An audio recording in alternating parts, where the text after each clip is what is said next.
wonder if it's where it needs to be. Duncan?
And welcome to the race to decarbonise Auckland's transport system. Kia ora, quite right. Before we start, I'm Lucy Lawless, and I'm mother tonight. So I just have a couple of bits of housekeeping, which is obviously there's those loos there, there's some around the other side of the bar, and the fire exits are here. And the entrance that you came in is an exit, and also the meeting point if there's like an earthquake or something. There is Wi-Fi, and there's posters on the pillars which will tell you the password, and also Slido, these QR codes. If you want to submit a question for our panelists tonight, you can either stand up, but if you're feeling shy and you need some time to think about it, you can go on to slido.com and type hashtag decarbonise with an S, decarbonise by 2030, or just photograph the QR code and you can submit a question. So if things don't get answered tonight, there will also be a forum for having questions answered this week, right? And we really value your input because we know there's quite a brains trust in the room. Everybody here wants to keep the guns pointed in the same direction, which is on decarbonising in short order Auckland's transport system to pull our weight with the target to keep climate change to a 1.5 degree temperature rise. I think we can all agree that that has to be met, and as soon as possible. So, you all came through town tonight. You can all see that it's an unmitigated hell, isn't it? You know, getting here is really really hard work. I think Auckland transport system, in my opinion, is inadequate and antiquated, and we'd love to see that change because it no longer meets our needs, and it's hard to see that that is going to get a lot better in 10 years without some radical change. But tonight we're going to be discussing some other ideas around this, which is what if it's not just the transport system that needs to change, but our mindsets? What if we thought in a new way about how we occupy space, about how we share space, and how we organize our days? And all these things, we believe, will lead to outcomes like optimization of budgets, more quality interactions with one another, better health outcomes, time with family, better convenience and cost, and more equity, like an all-Kiwi access. The whole team of 5 million should not only be able to, but should want to use the transport system because it's great. It stops where you want it to stop, and it costs, it doesn't cost an arm and a leg, and it's the fastest way to go. Plus, a world where cyclists can ride like it's stage 4, stage 1. Was it stage 1? When were we allowed out? When, remember you could ride down the road like this? It was amazing. And I just heard that cycling, they only count the cyclists on the cycleways. So there was some data that cycling went down during lockdown, but we all know that people weren't using the cycleway because they could use the road and ride like this, and it was heavenly. Anyway, the person who brought us here tonight is a man called Paul Winton, and he's a PhD in engineering, and he's kind of a money guy and teaches businesses how to deal with a world that is on the cusp of incredible disruption. And he's been spending a real lot of time thinking about how we can achieve our targets and meet the community needs, the community desires. Community desires, which we want to talk to you about. What are those desires? And be more equitable. Sorry, let's just close this. Is it ruining? Am I ruining everybody's good time? Is that the secret? Touching it with the electric shocks. That's all the sexy stuff. Okay. Just got to thank our sponsors. Thank you to Brothers Beer. You guys are rock. And Whitehaven Wine. And Karma Cola. So you're all bloody marvelous. Thank you so much. Okay. So Paul, come on up here and do what you do. And I'll stop doing what I do. Thank you.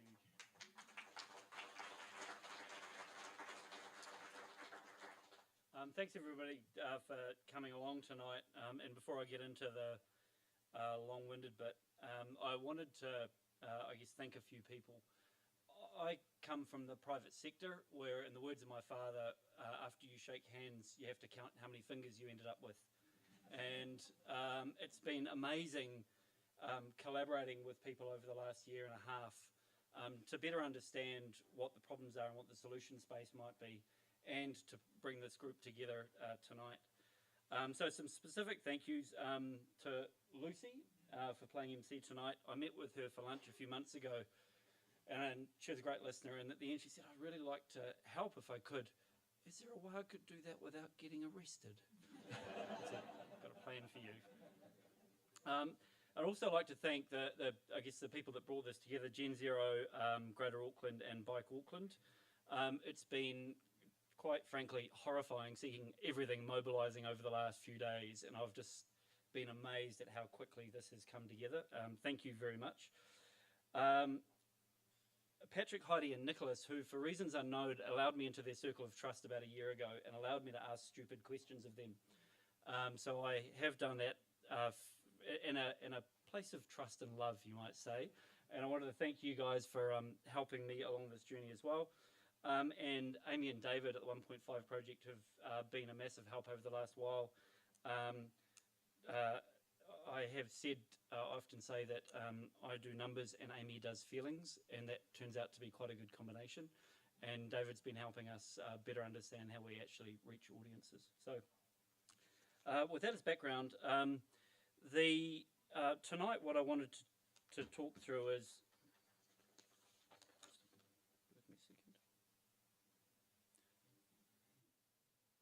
So many of you are advocates for a better city or a better country, and you think about it through the lenses of public health or cycling or equity, accessibility. The path that I'll argue today is one that you guys actually know we need to take and have known for a long time. But tonight I think there's a unique opportunity to use the urgency of climate change to actually move us in a direction where we change the whole system rapidly in a manner which supports the things that you've been campaigning for and working towards for a long time, and ultimately allows us to positively transform transport in Auckland and use that as a vehicle for transforming transport in New Zealand. So for the next 30 minutes they say, 30 odd minutes, I'm going to tell you a story that starts with climate and then moves into transport and ends with slightly low resolution photos of the 40 people who will determine what the transport system in 2030 actually looks like.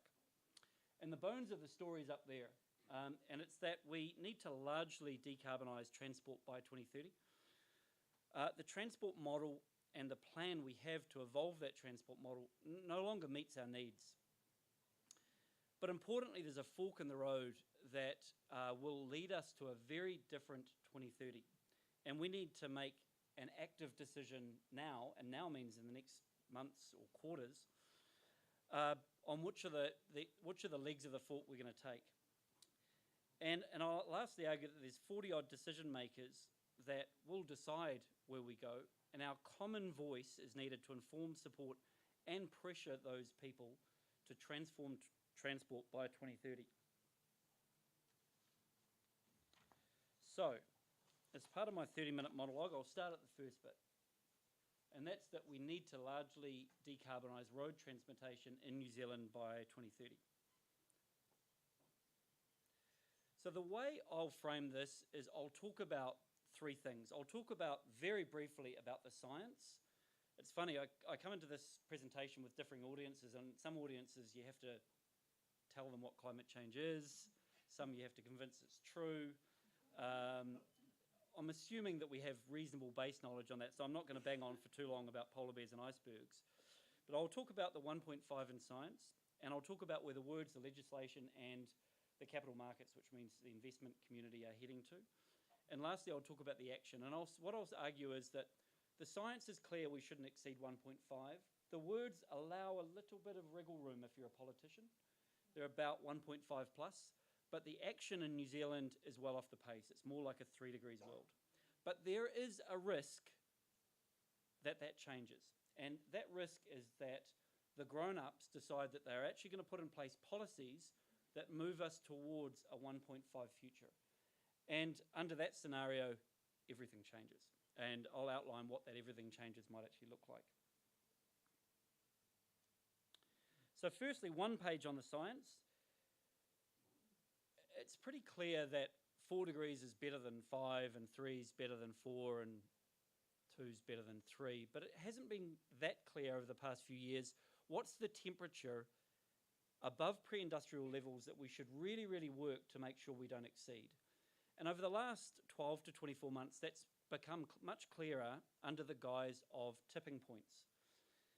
Tipping points, or tipping elements if you get nerdy about it, are elements of the climate system that change suddenly and, at least in human timescales, irreversibly. So you can undo them in 150,000 years, but you can't do much in 100 or 1,000 years. So there are a number of tipping points, but up there you've got the main ones. Those tipping points are also interconnected. Think dominoes. If one falls, the likelihood of others falling grows. I'll talk about three of them in a little bit of detail, not too much detail. The first one is this guy down here, the West Antarctic Ice Shelf. So that represents 3 meters of sea level rise. We may have already emitted enough emissions to have moved beyond the point of no return. We may not be able to stop that melting. That will happen over a period of centuries.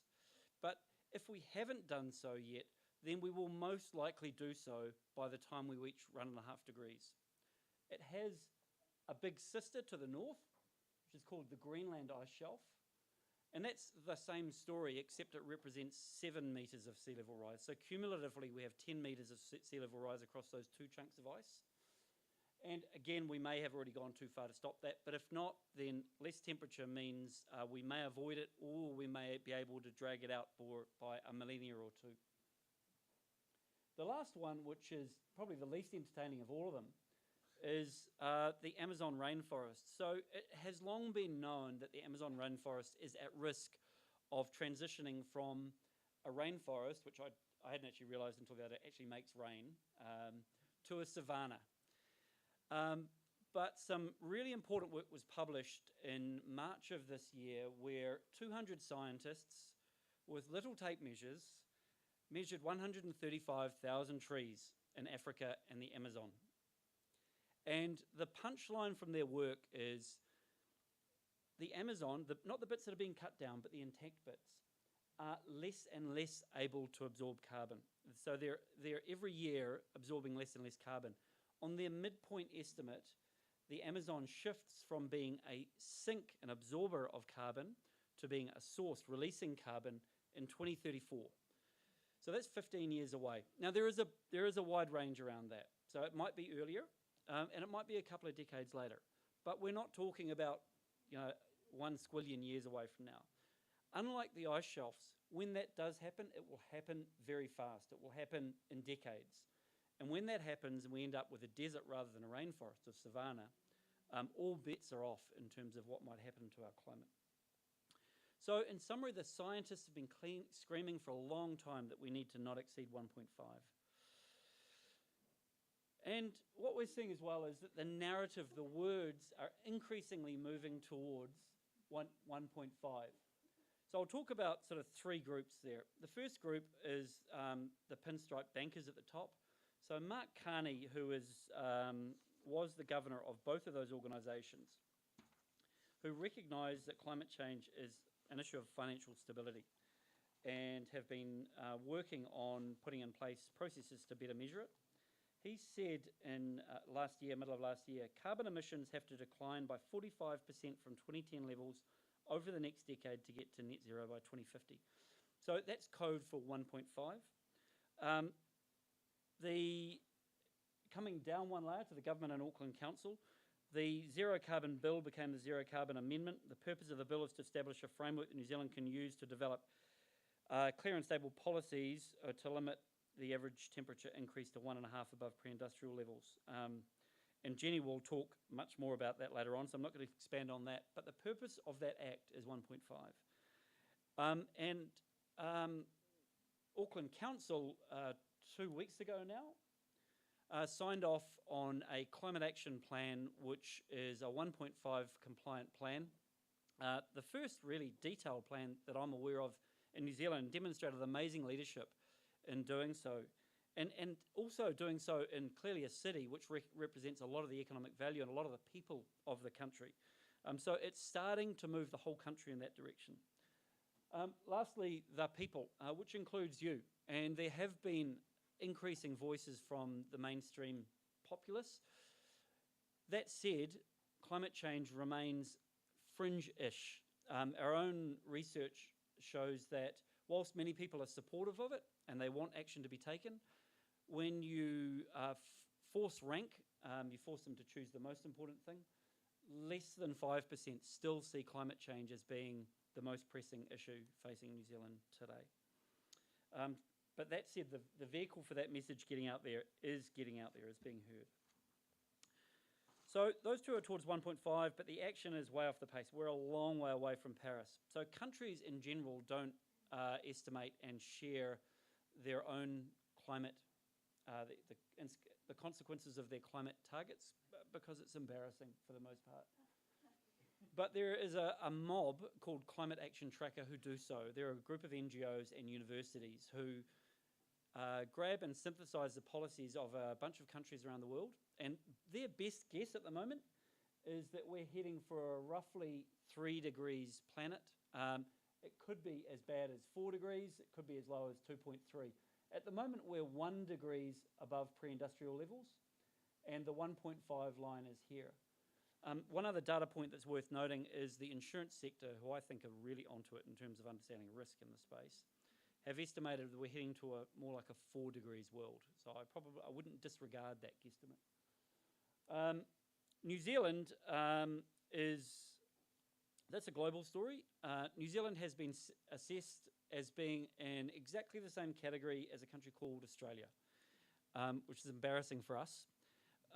We are clearly different in terms of the legislative framework and the public sentiment, but in terms of the actual policy to get there, we're way off the pace, and we're more like a 3 degrees planet.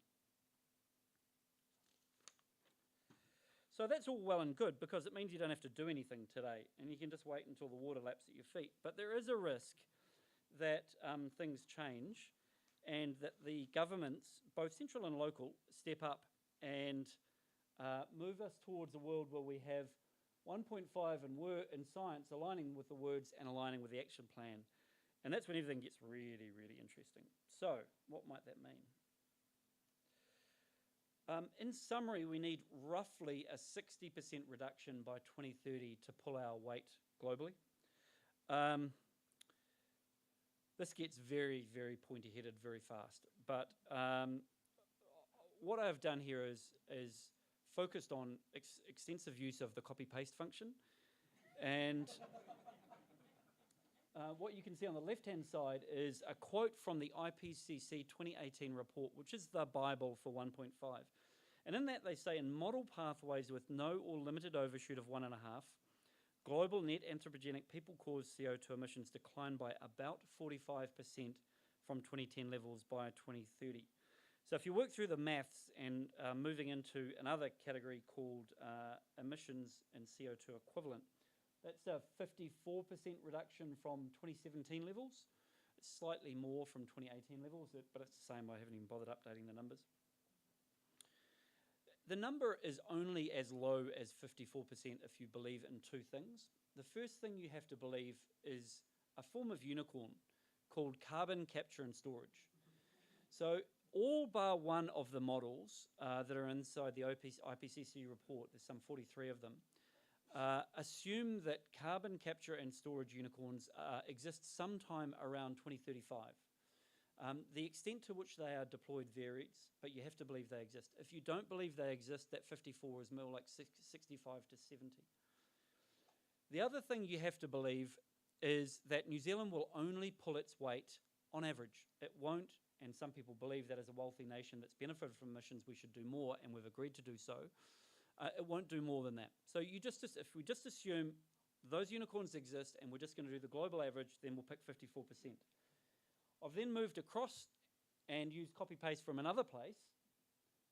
And here we can see emissions from New Zealand in CO2 equivalent. So this allows us to compare the methane and the CO2 and the nitrous. And there is a debate underneath that. It's a valid debate, but I'll leave that for another day.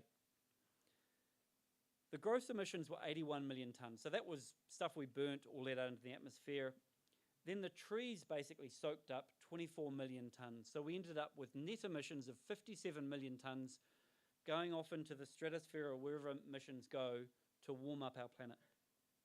If we pull 54% out by 2030, that's a 31 million tonne reduction per annum by 2030, taking us back down to 26 million tonnes. So what we need to do, I guess the way I articulate it is we need to find 30 to 35 million tonnes behind the couch between now and 2030.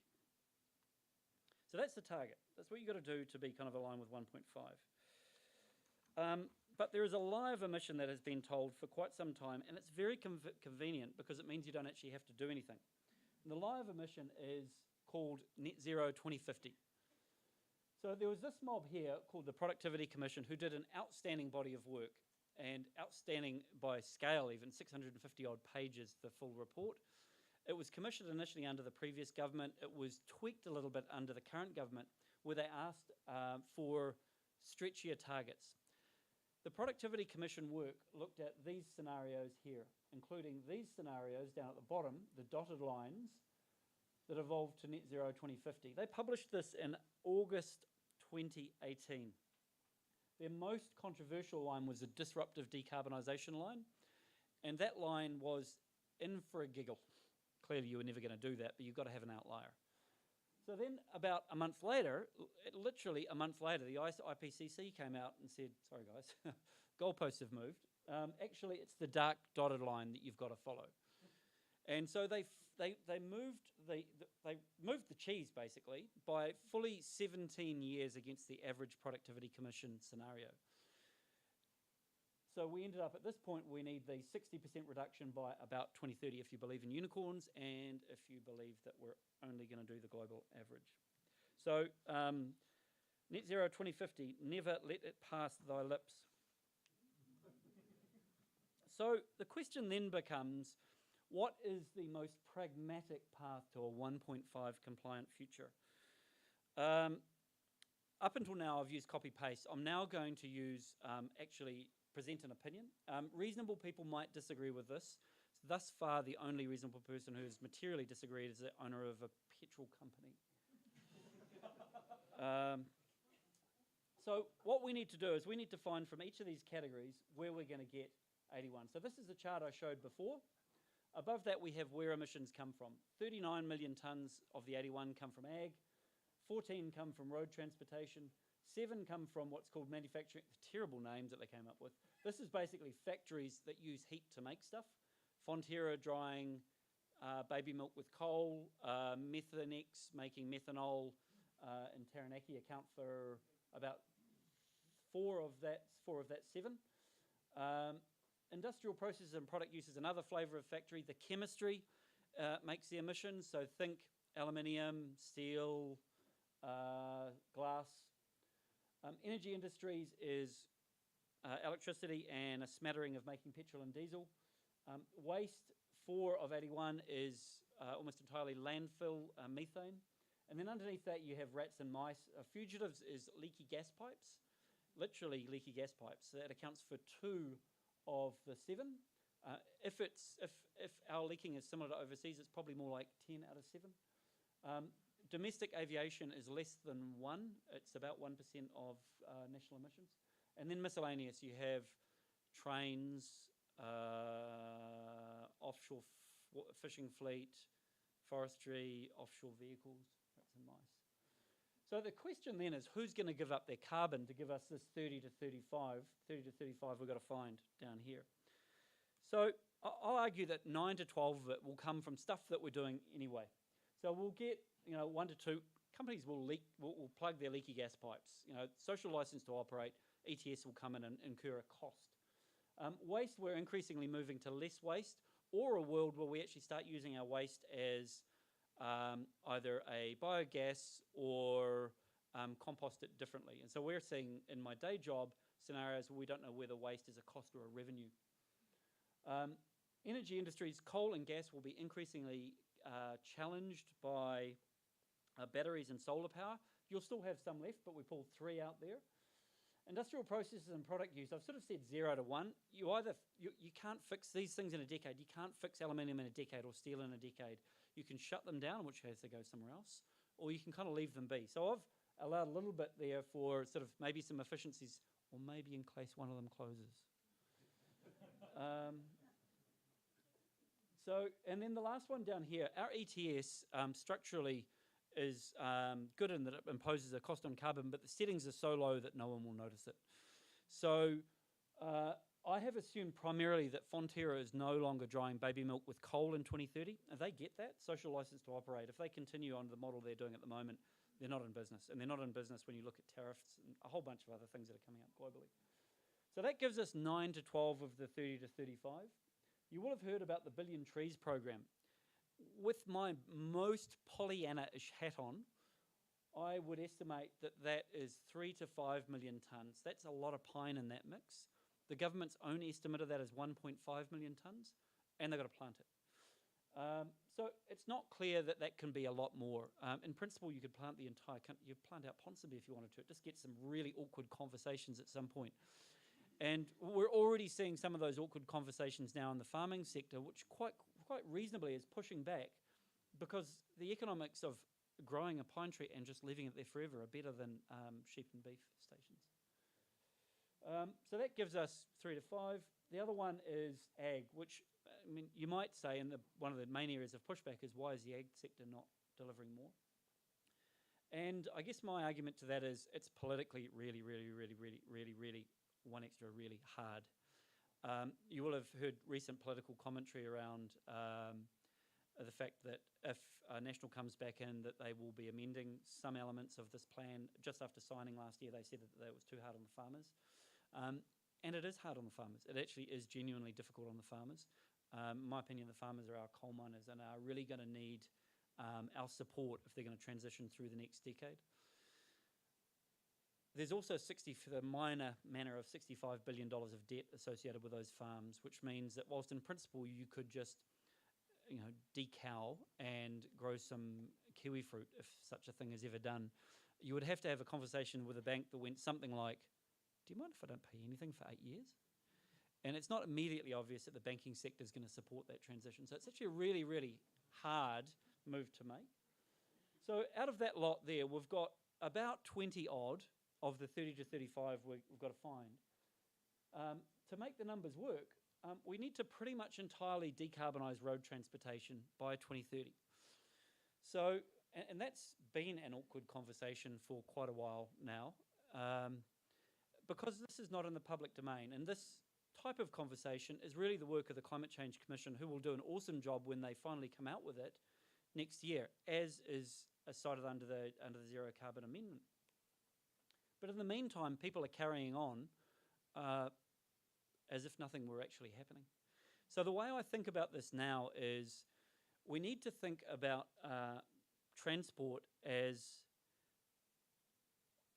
on the 1st of January 2031, there's just not going to be any petrol and diesel.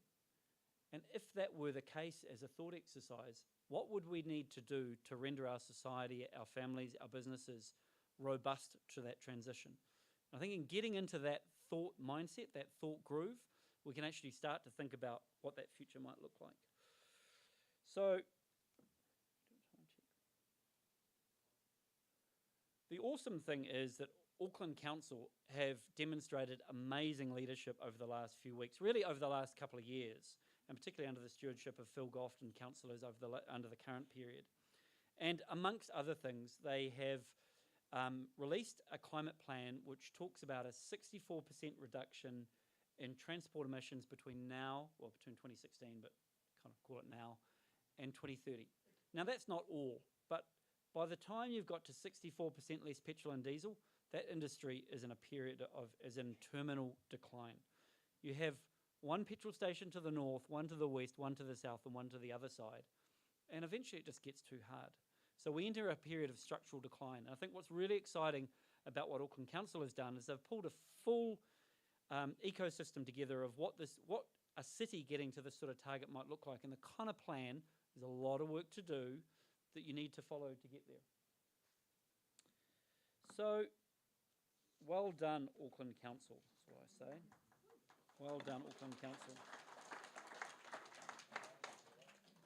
And now I'm going to meander into transport. The transport model, and really the transport plan, no longer meets our needs.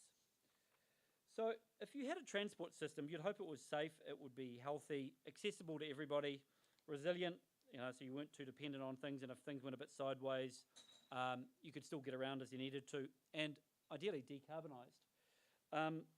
If you run a quick test across our system today, it does none of those things. So we have a transport system that kills and injures people. It really precludes active transport in a way that supports healthy living. It's not accessible. We have transport poverty. We have transport choice poverty today. It's not resilient. We're heavily dependent on $8 billion of offshore fuel and whatever number of offshore big steel boxes. And lastly, it's not decarbonised by any stretch. So, and what's worse is the plan actually just makes more of that the case. So the plan in Auckland, which is supported by central government, really embeds this and gives us a transport system that's probably worse than the one we have today by 2030. So what I'd like to do now is illustrate, and I know that I'm going to use a tool here. I know the makers of that tool are horribly nervous that it might go sideways. I want to illustrate how laughably out of line with that expectation, that plan is. So about 3 months ago, 5 months, about a year ago, a long time ago, I did some analysis on what transport needed to look like in Auckland. If I summed up all the projects, it looked like the stuff we're doing weren't even going to touch the sides of transport, but it was $28 billion. And I asked a few people and I said, that's crazy. So I went along and saw a mob called MR Cagney, engineering consultancy people. And I presented to a small group, and they initially thought it was a bit crazy, but then they asked me back. And then I thought, okay, maybe not completely crazy. And then the circle of trust widened and I got a bigger audience. And they then committed resources to validate this work over summer. In March, I met with the CEO and a group of the team there. And they said, we hope you're wrong. We're hoping you'd missed a zero, but you're kind of about right. And people don't know that. So we want to get that out there. And I really applaud the work of MR Cagney in doing that work and putting this tool out there because it facilitates conversations and we need more of those. So what this tool does is it shows emissions in 2018, 2.8 million tonnes just for moving people, not things. And it shows what they would be under population assumption growth, 3.6 million tonnes. We need to get back down to around the green line. The 50% line is the yellow line. The green line is 70, which is closer to what the current Auckland plan is. So you will have heard a bunch of public transport projects, City Rail, Light Rail, etc., etc. Let me show you what they do. So I'll turn these on. City Rail Link. So that's how much that changes climate. So we've blown through about $7 billion. Then there's the two glimmer in the eye light rail projects, which, by the way, may well be great projects. So they're great projects, but they haven't yet moved the dial. And then I'll just, because we're in a rush, run through all of the other big CapEx projects. I've blown through, just by ticking 6 boxes, $20 billion. And that's where our climate response has gotten to. Further down the page, you can actually see cars on the road. We've got more cars on the road in 2030 than we have today. So we have a more congested system and a worse carbon system. But wait, there's more. We've got a cycling plan. Let's turn that on. It's a bit better, and in fact, it's roughly 5 times better per dollar than the other projects that we put in before. Not that those projects are not good backbones for a city. You need a backbone for the city, but we need to look at it in the context and recognise the scale of change that's needed. So the other thing you might do is electrify the buses because they're so high profile, and you probably should do that, and we'll do that from today, and it doesn't get you out of jail. In fact, we're not even back to 2018 levels. So we've spent the thick end of $26 billion, I think, $25 billion, and we're still kind of there. And that's the plan, really. So the plan's not right. I'll now quickly talk to, there's a fork in the road. So there's 2 versions of 2030. There's one that's cleaner but congested, and there's one that's transformed. So the cleaner but congested one is where we just change a few vehicles for electric vehicles, but we still have a car-centric city. So in order to get to the second one, we really need to turn the transport model on its head. And we need to travel less, we need to travel actively, we need to travel publicly, and whatever's left we need to decarbonise. And we need to turn the funding model on its head to support that. It seems the first of those columns is the current minister's option, and I'll thank the member of the audience who sent me this. Phil Twyford this week, last week, stated in an interview, referring to transport emissions, we must bring down, politician voice, we must bring down if we're going to meet our goal of net zero emissions by 2050. In transport, electrifying the light vehicle fleet is the single biggest thing we have to do. I think that all the policy levers that we need are there. And he explains these are the clean car discount and clean car rebate. They're good policies. I mean, they're great policies. They're nowhere near strong enough, like laughably not near enough strong enough.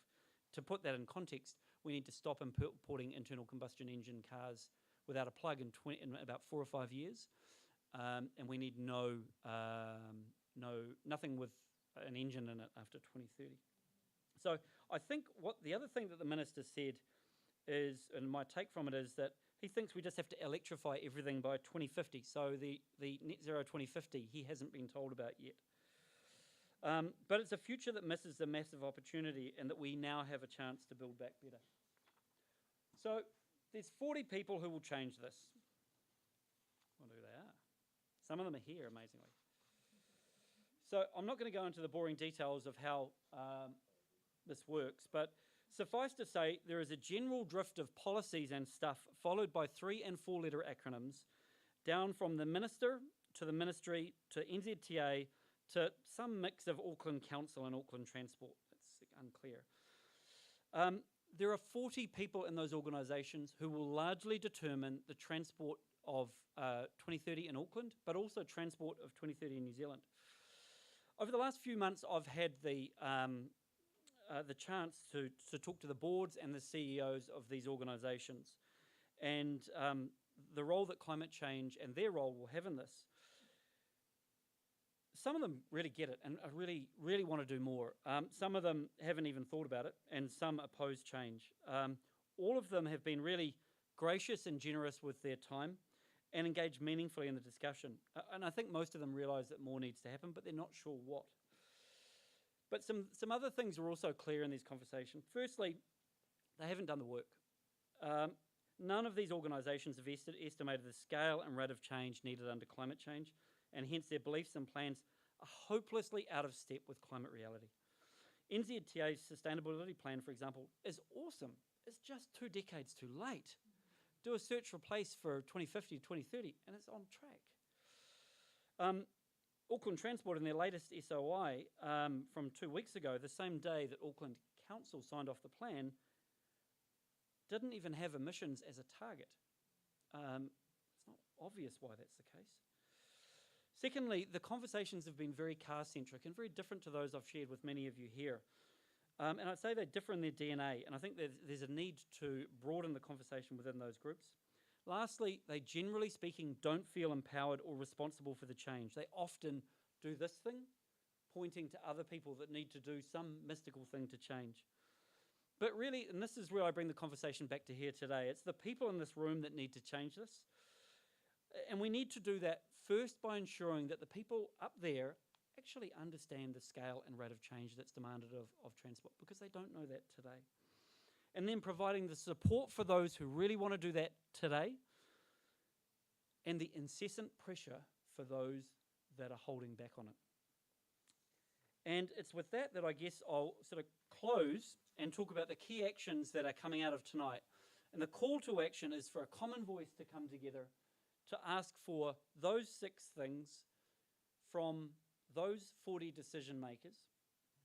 And we're kicking off a campaign, the first part of which is we're asking all of you to sign a letter, the QR code of which is up here, which will be sent to the boards and directors and the ministers, etc., etc. From there, we'll follow a more detailed plan and campaign.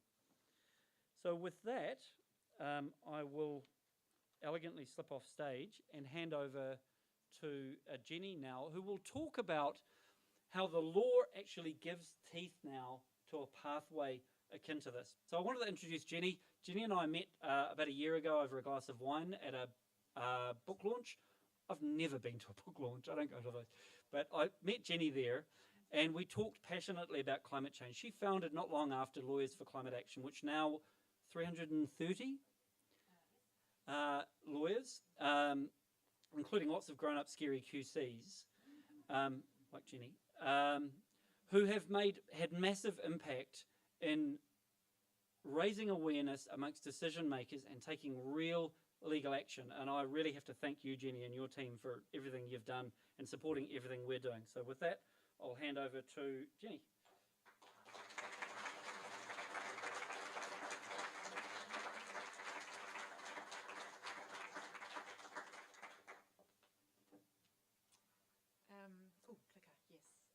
Thanks, Paul. Kia ora, everybody. It's big crowd. That was a fairly intense presentation from Paul. I've heard most of it before, but every time I hear it, it's still a little bit shocking again. So I'm sure you're all still processing, and the last thing you need is more information, but I'll try to keep it as simple as I can. So my brief was really to talk about the law side. How can we use the law to help bring about this change that needs to happen? So I don't know how many lawyers there are here. I expect a few. So hopefully this won't be too basic for those of you who are lawyers, but somewhat comprehensible to those of you who aren't. So how can the law help? Well, the first basic point to understand is that all decision makers who are exercising any form of public power have to act lawfully. And so that includes ministers, it includes ministries, it includes statutory bodies like Auckland Transport, like the NZTA, and including the council. So the court has a role. If somebody is taking decisions that aren't consistent with the law or with their statutory powers, then anybody, largely speaking, can make an application to the court to judicially review that action, and the court can determine whether it's lawful or not. And essentially the main grounds on which decisions or actions by public bodies can be found to be unlawful are if they're outside the scope of the legal powers they've been given under the relevant act, and that's what we call ultra vires. Or secondly, if the decision maker has taken account of things which are completely irrelevant and they're not supposed to take account of. A classic example that's used in the cases is a school which decides it's only going to admit blue-eyed children, so clearly the colour of your eyes is irrelevant.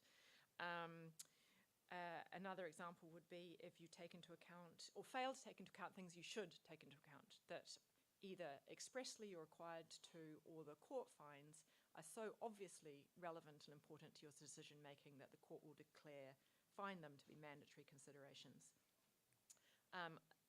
The fourth ground on which a decision can be found to be unlawful is if it's completely unreasonable. That's usually quite hard to prove. It needs to be really, really crazy to meet the unreasonableness threshold, or similarly irrational, and same thing, quite hard to prove.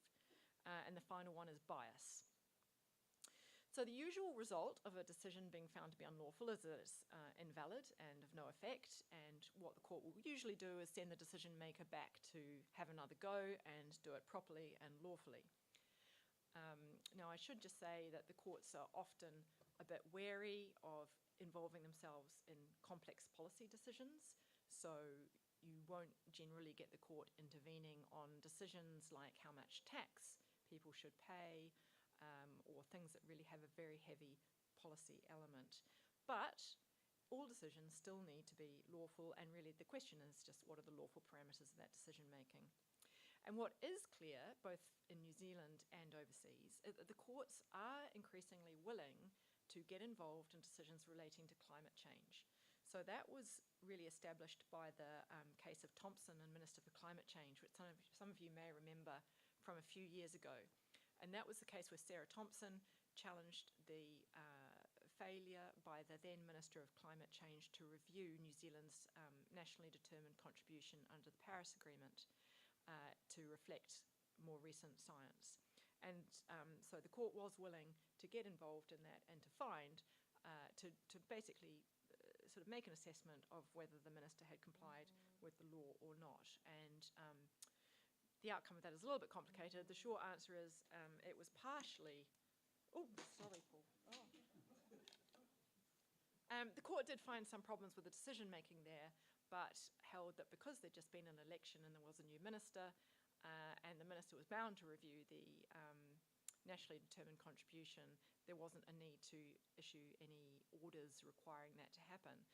Unfortunately, what then happened was that, yes, there was an election, there was a new minister, but the nationally determined contribution under Paris still has not been updated, largely, I think, because the minister was busy trying to get the Zero Carbon Act passed first, but nevertheless, we're stuck with a pretty inadequate NDC.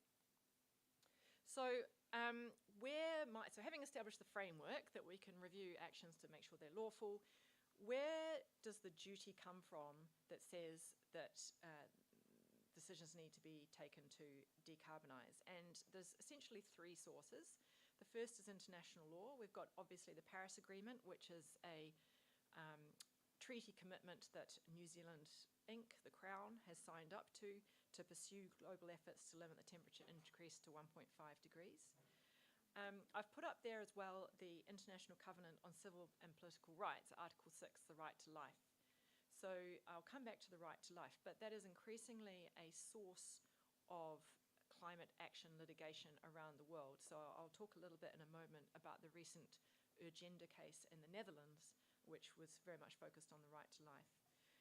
The International Court of Justice back in 1997 suggested that there was a international legal right to the environment as an essential underpinning of all other human rights. So there is some support at the international court level for that right. Then we come to domestic law. We've got the Climate Change Response Act, which is the official name for the Zero Carbon Act. And as Paul's already said, its purpose is to provide a framework to enable New Zealand to meet its international obligations under the Paris Agreement and under other international climate treaties, and essentially to achieve the 1.5 degrees goal. Now, all of the noise is about the 2050 zero carbon target, but actually the purpose of the Act includes meeting that 1.5 degrees commitment. Here in New Zealand, obviously, in domestic law, we also have the right to life enshrined in the New Zealand Bill of Rights Act as part of our domestic law. And then finally, when we're talking about transport, we've got a whole range of statutes specifically about transport and about the bodies that oversee the transport system. And finally, in New Zealand, of course, we always have to keep in mind Te Tiriti o Waitangi, and Article 2 of the treaty protects Māori tino rangatiratanga over whenua, kāinga and taonga. And as I'll come to in a moment, that also reads across into climate and the environment. Now, international law is not directly enforceable by New Zealand courts, but it is still important because whenever the court is interpreting domestic law, to the extent that it's able to do so without completely rewriting the law in front of it, it will try to do that in a way that is consistent with New Zealand's international obligations. And secondly, if you think back to what I was saying before about how decision makers have to take into account the right considerations, in some cases, international legal obligations can be found to be mandatory considerations for those decision makers. And the best recent example is the Heathrow runway case, which just got decided at the end of last year in the UK. Now, many of you will be familiar with that. Essentially, the government, the Minister of Transport in the UK, put out a new policy statement that essentially allowed the creation of a further runway at Heathrow Airport. That was challenged by way of judicial review by a number of NGOs, including Plan B and Friends of the Earth. And the court held that the decision was unlawful because the minister had failed to take into account the UK's obligations under the Paris Agreement. And there was no statutory obligation for the minister to take it into account. The court held, though, that it was so obviously material to making a decision about a transport policy and whether or not they were going to allow an extra runway with all of the extra emissions that was going to bring, the minister had to take it into account, and because of his failure to do so, the policy needed to be set aside and the minister had to go back and start again. So that's an incredibly powerful piece of litigation and an incredibly powerful finding by the court, in my view. So if we come specifically to what the Zero Carbon Act says, as I've said, the purpose is to contribute to the global effort to limit global average temperature increase to 1.5 degrees. And the Act specifically requires that all powers under that Act must be exercised in a manner consistent with that purpose. Now, a really important provision is Section 5ZN. It's a very snappy title.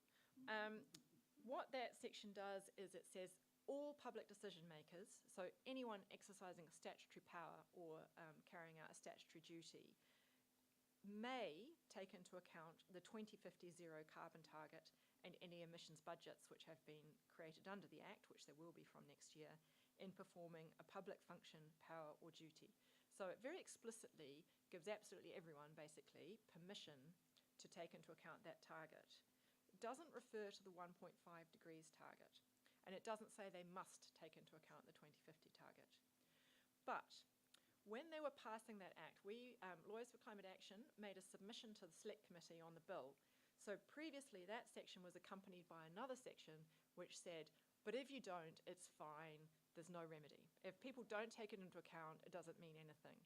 And we said, no, you've got to take that out, because the court has to have the power to decide whether decision makers are taking the right things into account. And in some circumstances, the court might say, actually, this is so important to this decision, you needed to take it into account and your decision is invalid because of it. And the Select Committee accepted that.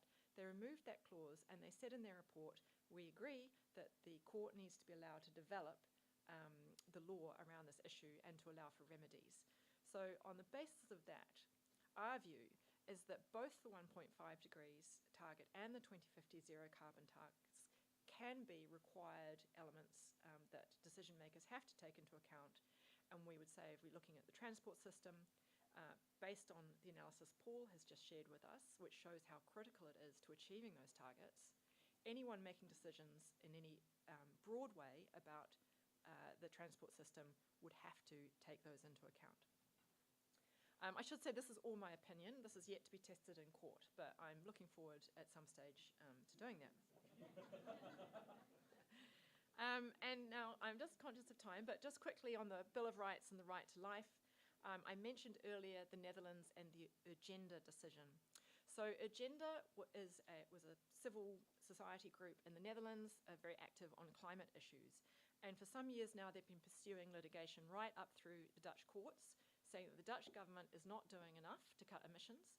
And, you know, I think the Dutch government's efforts to cut emissions are probably not too bad compared to the rest of the world. But nevertheless, Agenda said they were not consistent with 1.5 degrees, and therefore they infringed on the right to life because of the threat of harm to human well-being if that 1.5 degrees target was exceeded. And they said the Dutch government had a duty to ensure that didn't happen and to come up with better policies, basically, to cut emissions faster. And they succeeded at all levels of the court, and the Dutch Supreme Court ruled on it just in December last year. And now they were relying in the Netherlands on the right to life under the European Convention on Human Rights, and the Dutch court said that that created a positive obligation on the Dutch government to pursue policies consistent with 1.5 degrees. Now, what I think is so powerful about that decision for us is, although we're not part of the European Union, we're not part of the European Convention on Human Rights, our Bill of Rights has a right to life, which is essentially the same right. And we don't have the same developed jurisprudence on positive duties in relation to human rights that they do in Europe, but there's no reason why we couldn't. So there's no reason why we couldn't run a similar argument here. It would be novel, certainly in the New Zealand context, but again, I'd love to run that argument. So watch the space. And then finally, Te Tiriti. As I've mentioned, there's the obligation under Article 2. If you look at what the courts have said about that, back in 1987, the Court of Appeal held that a statutory obligation to uphold the principles of Te Tiriti imposed a duty on the Crown to take positive action to actively protect Māori use of their lands and waters. And then if you bring that forward to the climate situation, the Waitangi Tribunal in the Y262 report found that that meant a duty of active protection of the environment, as well as to recognise the continuing role of Māori as kaitiaki of environmental taonga. Now, I think there's going to be some really interesting developments in this area. There's already 2 claims pending against the Crown, one in the Waitangi Tribunal based on this right, and one in the High Court. So both alleging breach of the Crown's obligation to protect the environment against climate change under the treaty. So to summarise where we're at so far, my argument is that the Minister for Transport must take into account the New Zealand obligations under Paris when he's making decisions about climate policy. The Minister must comply with the Crown's obligations under the treaty when he's thinking about transport policy because of its enormous impact on climate. And I would say all our decision makers, that the fabulous 40 that Paul has referred to, have a legal duty to take into account the 1.5 degrees and the 2050 zero carbon targets, and they all have a duty to act consistently with the right to life. And if they don't, then there's an argument that their decisions are unlawful, and organisations such as Generation Zero or Bike Auckland or Lawyers for Climate Action might all decide to test that in court.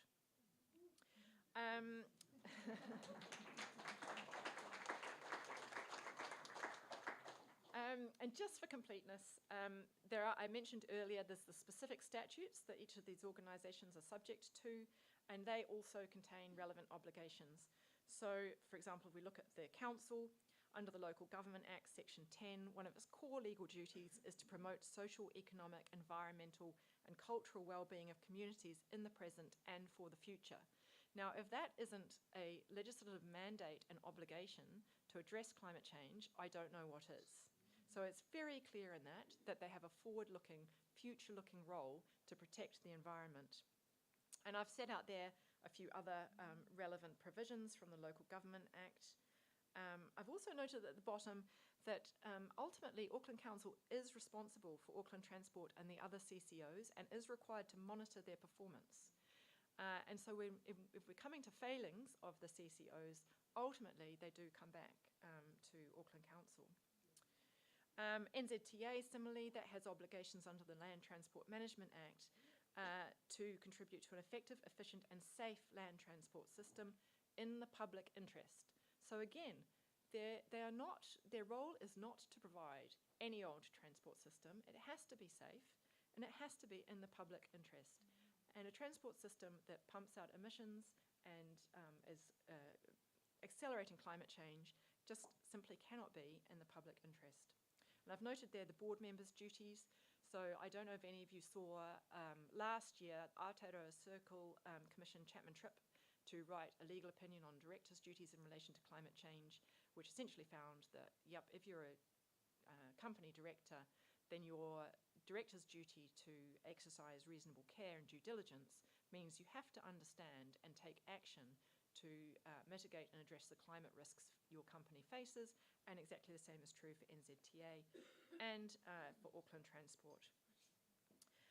Now, the legal framework under which Auckland Transport operates is quite complicated, so I won't spend any more time on it, other than to note it does actually have a legal duty to give effect to and act consistently with Auckland Council's long-term plan and any other policies that Auckland Council directs that it has to. So I'm not quite sure whether the climate plan yet is one of those policies, but I expect it is. And so that's it. Auckland Transport doesn't have a choice. It has to act consistently with the climate plan. And as Paul said, that's quite a long way from where it is at the moment. So hopefully it's working very, very hard to get itself up to speed so it can implement that plan.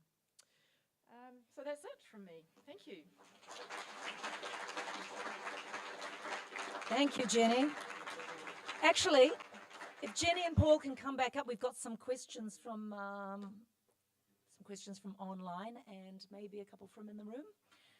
So Jenny, are there legal roadblocks to rapid change? Yes. Is it on? Is it working? Hello? Hopefully it'll come on at some point. Yeah, unfortunately there's always legal roadblocks to everything because that's what lawyers do. They create roadblocks for each other. So one of the problems you're going to get with rapid change is the kind of issues we see currently under the Resource Management Act, for example. It takes a long time to get projects underway. So the Minister has tried to address that with the fast-tracking legislation that got brought in recently, where the Minister is going to essentially pick some projects and fast-track them. So long as the right projects get picked, that might work. But yeah, the classic thing is, of course, as soon as you decide you're going to, turn something into turn a motorway into a bike path, then you're going to get people objecting to it, and that's going to lead to legal challenges. So unfortunately, there is a risk. Oh, come on. Hope you got all that. Okay. Can you see a day, either of you, Jenny, would you like to see, like cigarette advertising, that guzzling cars will no longer be allowed to be advertised? Yes. You do? I think we should actually be pushing hard for that. I'd like to see a real campaign to get that. I don't know if this is working. But anyway, hopefully people can hear me. Oh, now it's working. Good. Yeah, look, I don't know if anyone else finds it really, really maddening when you're watching television and you know about climate change and you care about this, and then you just, all these ads for double cab use. It's revolting. I mean, it really, yeah, exactly, showing people driving to the beach and having a wonderful time. And I really think we need to get off that. We need to stop promoting these vehicles. Donuts. Yeah. Yeah, Anyway, sorry, I feel passionately about that one. So yes, let's get that campaign going. it's kind of exciting. Paul, why is the Amazon turning? Ooh, lost it. Where'd he go? Anyway, why is it turning from a carbon sink into a carbon source, and can that be stopped? There's a trick. You're going to take it out, give it a drink. Is that working? Okay. Paul Winton, Amazon expert. So I have read the paper that this comes from, and what's clear is that the absorption of the trees is dropping over time. They don't yet definitively know why that's the case. They've speculated that the two main causes are a increase in the ambient temperature is making it harder for the trees that have evolved in a stable climate to actually grow in the manner they have for a long, long time. And the second is, second related thing is there's actually a reduction in rainfall, which is meaning that the ground is drying out faster than it has in the past. So the next stage is is to move on and validate the underlying cause of that. They seemed quietly confident that was the reason, but they did recognise more work needs doing. A classic. If New Zealand does achieve 1.5 and other countries don't, if we could achieve that on our own, that'd be marvellous, wouldn't it? Another country, or if we do pursue targets of holding climate change to 1.5 degrees and other countries don't, what's the point? Classic. Well, we'll be able to sleep better. No, well, I think if we don't achieve it, then who else will, really? I mean, we are better placed than virtually any country to make a good go of this. And why? Well, because we have renewable energy, we have a relatively small population, we have a relatively well-educated, affluent population. We probably come from a much better starting point to achieve this kind of social change than a lot of other countries are in. And yeah, I think if anybody can show leadership in this, it should be New Zealand. I think if we fail to lead, it's very, very likely that no one else will do this. Mm. Yeah, and there's a lot of feeling of teamship, isn't there? I think COVID showed us that we really can pull together as a team, and there's a lot of trust in our leaders and so on. Can we bring back carless days? Is that part of the solution? All right, I'll just keep going. I don't see why not. I think, and I think all options should be on the table, and we're thinking about what the solution space looks like. I mean, that's a fairly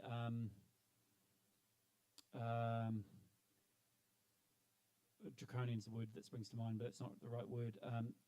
That might be politically challenging to come up with that, but I think that's exactly the sort of thing that we need to be thinking about. That's a great example of one of the many, many, many solutions that should be on the table as we mull what this solution ultimately might look like. Actually, Lucy, sorry, can I go back to your previous question as well about, what if no one else bothers and we do? I think there's also a great misunderstanding in this country that things are not happening overseas. In fact, we are very much behind what is happening overseas. New Zealanders like to think that we are very environmentally forward, but we're actually not. So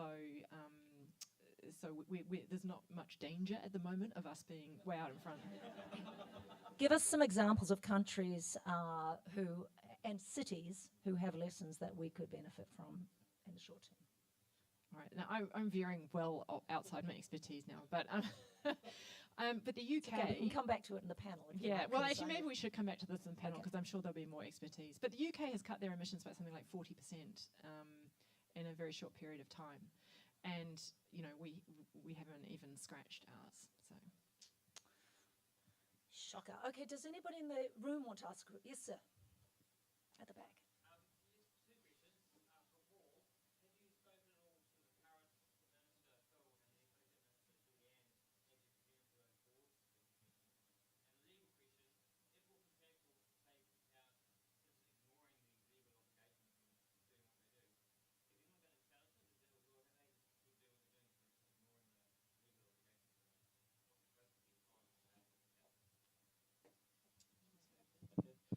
So I have spoken with Julianne Jenton, not with the Minister of Transport. Julianne Jenton's a pretty easy sell on this story, to be honest. She's not the target market. So that's why I guess the focus is on the Minister from here. At some stage I will talk to the Minister. He's busy over the next couple of weeks, I suspect. So I'll pick that up on the other side of the election. And there was somebody, yes, sir. Yeah, sorry, and the second question was what happens if nobody does anything about Auckland Transport not doing anything? And the answer is nothing. So yes, at some point, either they will spontaneously start doing things to bring down emissions, or someone will need to do something about it. Yeah. Meaning sue? Meaning Yeah, sue the potentially. government, like- Well, I think, to be honest, it's quite expensive and time-consuming to sue people, so I'd much rather win them over. But ultimately, that's an option, yeah. Yes, sir. Thank you for both of your speeches. I've been thinking about the 40 people that are making the decisions. Unfortunately, they have had a lot of time to make decisions to tackle climate change, and they've failed to do so. And suing them may, as you say, it may take a lot of time, energy on our part. We either have to win them over or replace them with people that will actually do something. The other thing I was thinking about is in New Zealand, I feel like our lifestyles are very materialistic, and it's influenced by Western capitalism. We're always consuming, we're having big cars, we're eating a lot of sheep and lamb and whatever. And Your life sounds great. Are not held accountable. They just weasel their way out of things. So yeah, we can talk about legal tools and stuff, and that's really important to help hold people account. But in order to actual change, we need to make sure that our lifestyles, like everyday New Zealand men and women, can actually do something about climate change. I don't think we're still at that level. I mean, ideally we would want to go there, and maybe you could reflect on something like that. I think Yeah. we've got some real jewels coming from Yeah, Bike there's Auckland. a lot of under that. So in terms of individual versus system level responsibility, I think there is absolutely a role for each of us to mull on what we could do differently, but ultimately we need the system in place to allow us to live the lives that we want to live. So it's not incumbent on individuals. And as an example, if everybody in New Zealand was to suddenly go animal free, that would reduce in eating, that would reduce our emissions by about 15%, and most of that would get sent to Wisconsin anyway. So our ability as individuals, our own daily behaviour is very hard. Our ability as voters and as political stirrers is, however, very, very great. And underneath all of that, there is absolutely a shift in the way we live, which is inevitable as a result of action against climate change. And really it's a question of the nature of the action we take. There are paths that will lead to probably a better societal outcome, and there are paths that will lead to a decarbonised but clunky model. Yes, in the back, monsieur.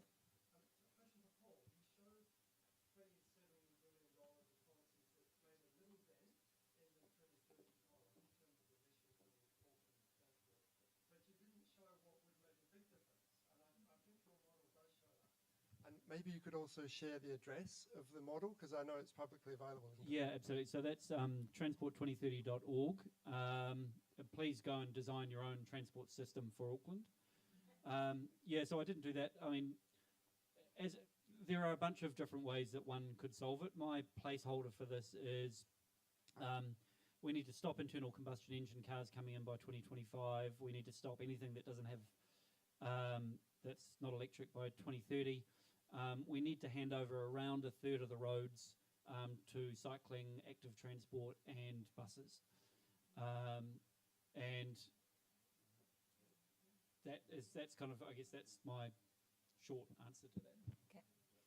So I'm going to bring up some people to fill out our panel, and there'll be some more questions, question answer time later. So can I invite up Pippa Coombe, Auckland councillor, who is a real friend to this subject. She, come on up, Pippa. She was the Deputy Chair of Environment and Climate Change Committee and a long-time cycling advocate. Patrick Reynolds, transport analyst and advocate. He's a photographer and a writer specialising in transport, urban design and architecture, contributing writer for the blog Greater Auckland.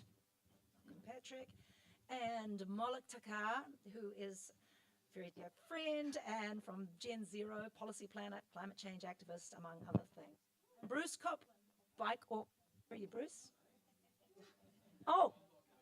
Oh. Oh, he's shy. Anyway. That's who he is. So we've got a couple of people who are well versed in councils and the decision-making process, and they are, as I said, friends to this subject. So perhaps we can direct those questions about change and how do we get our decision makers, obviously not you, but out of 20th century thinking into 21st century for 21st century problems. Can you tell us, Patrick and Pippa, maybe? I would just like to add one thing to the why should we bother question that didn't quite come up, which is right now the European Union is introducing tariffs, carbon tariffs. So even if we go, we're not doing this, we're too little, we're not going to make a difference, we'll just keep selling our stuff to the rest of the world, they're going to say, you're stinky. We're not buying your stuff. We're whacking a big tariff on it. So even if you're a complete cynic, I'm sure this audience no isn't one so much wants that. stinky milk. Yeah, we're going to find that we won't be able to sell our products. We've already got a problem that we need to send them such a long distance anyway, which will have carbon costs. So we have to be actually cleaner than clean if we want to still trade in a globalized world. So that's an additional reason why there's urgency for us, I think. Kia ora. Maybe before I kick off with answer the question, could I just do a quick mihi? I would just like to acknowledge everybody. Kia ora koutou. It's really great to be here this evening. And I just have a few acknowledgements that if I could just go a little bit off piste. I don't feel like I can kind of launch into being on the panel without acknowledging the fact that I'm the Deputy Chair of the Environment and Climate Change Committee, but we have here the Chair. Councillor Richard Hills, who saw through, it was under his leadership that we got the unanimous vote on the Auckland's climate plan 2 weeks ago. We're not sure quite how it happened. We think it was maybe everybody was just all a bit shell-shocked. We'd just come through the emergency budget. But it probably was due to the fact that it had been a 2-year-long process, and there's quite a few people in the room who were involved with bringing together the plan. I can see them back there.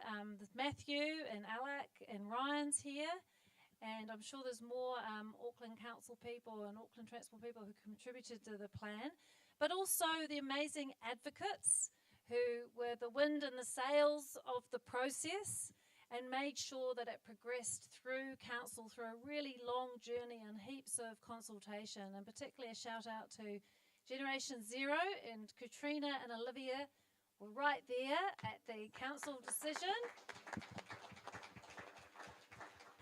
saying it really direct to councillors, like this is your responsibility. And I just think by the end of it they were just like, yeah, we have got to do this.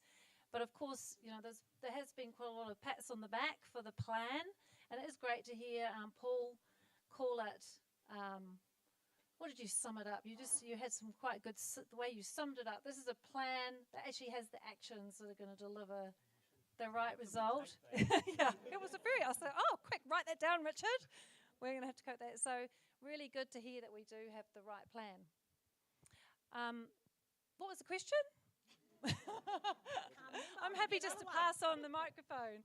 I really enjoyed Jenny's presentation. It was like a good lecture. I went to law school with Jenny, and so it's just awesome to see what she's done and founding the Lawyers for Climate Action.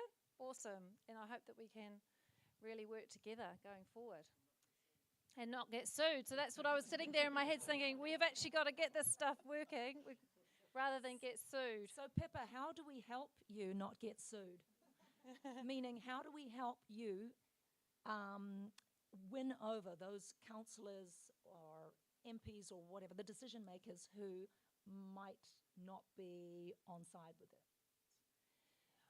Well, I think at the moment, all the focus is kind of coming off Auckland Council, and it's now on the election coming up.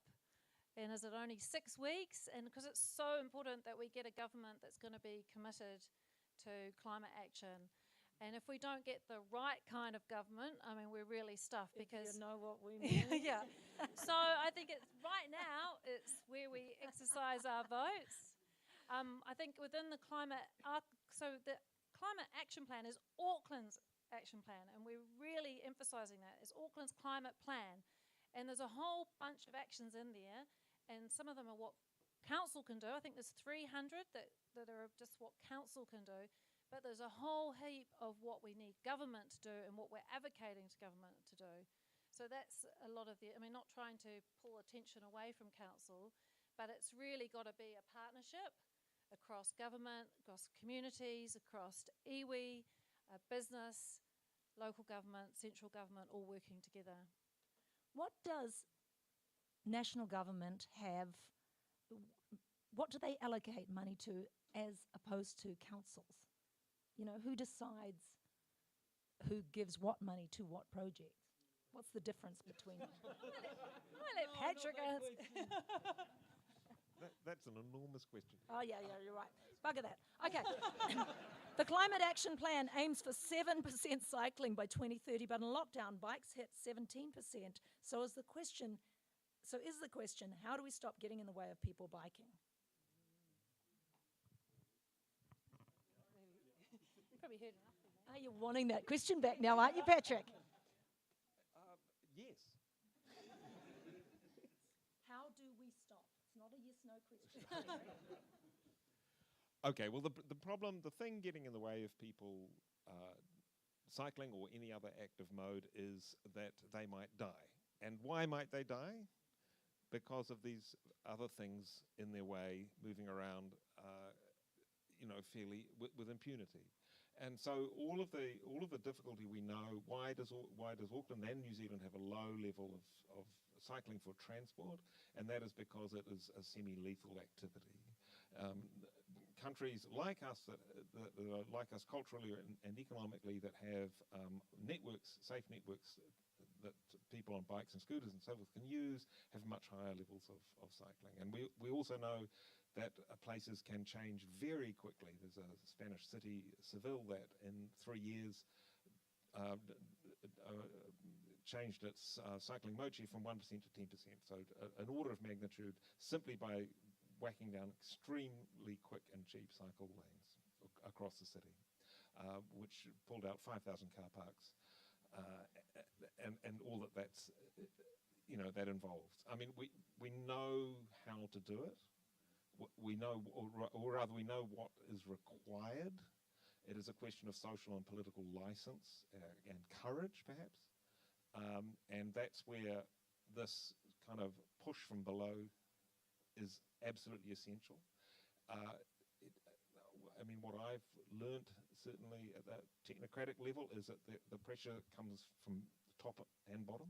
Obviously, politicians tell you what to do, but the pressure from people, and that's just not negative, not just stop doing that thing. It's also, we want this thing. And that's really real. And it's also the way to change the political discourse as well. So you'll tell us, what are the mechanisms that we can get on board to help with that? No, but it's 1.5, bike, Auckland, what else? Come on, we don't all know. Oh, yeah. And sign the letter, there you go.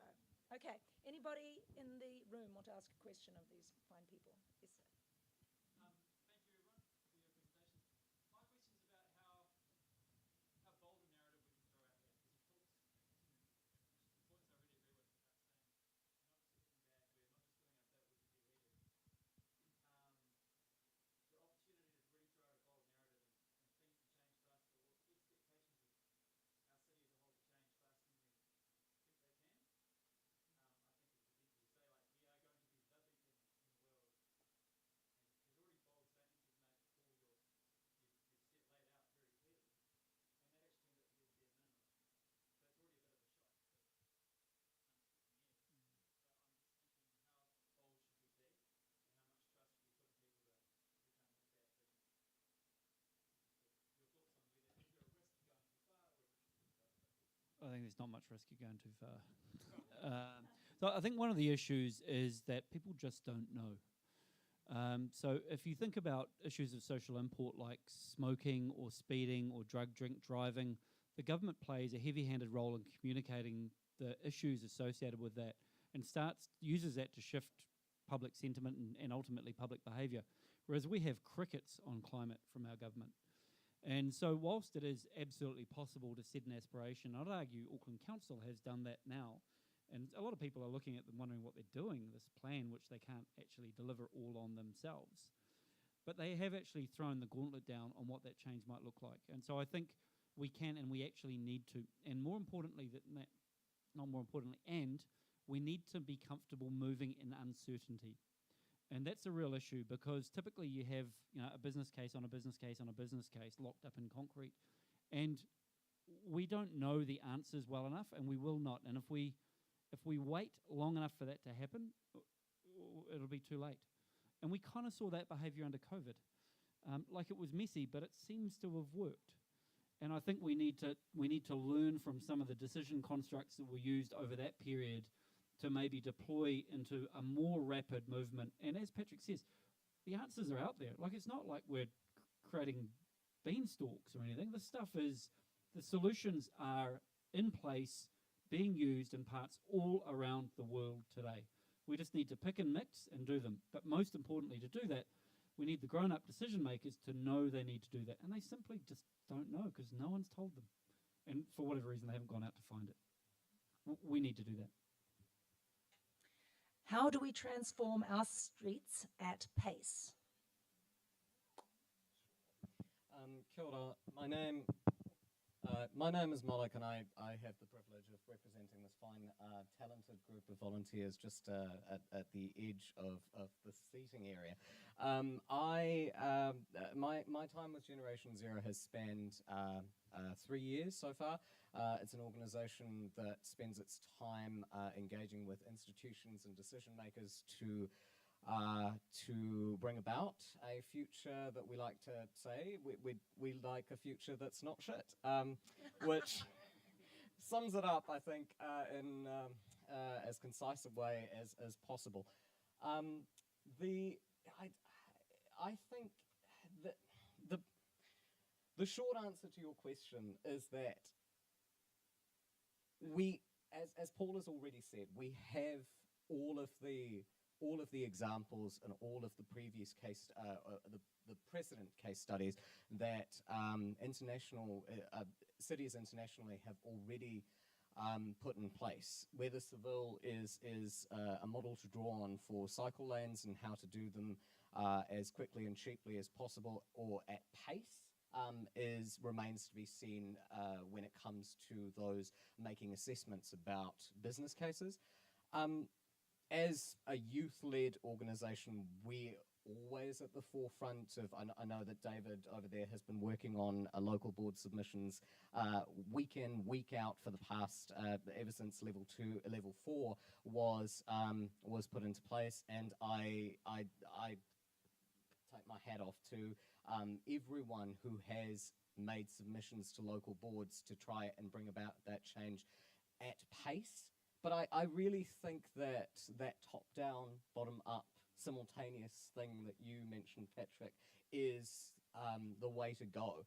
Because if we're not able to conceive of cycling as a safe activity, we're not going to be able to bring about the active transport that we so desperately need to decarbonise transport, which is pretty much the lowest hanging fruit when it comes to achieving a net zero carbon Aotearoa. Does the CCO review address climate change responsibility and accountability? Guess that one's for me. Well, tomorrow, Richard and I are going to be in a confidential briefing on the findings of the CCO review. I think it's probably going to make some very clear recommendations about how we should have been holding Auckland Transport far more to account.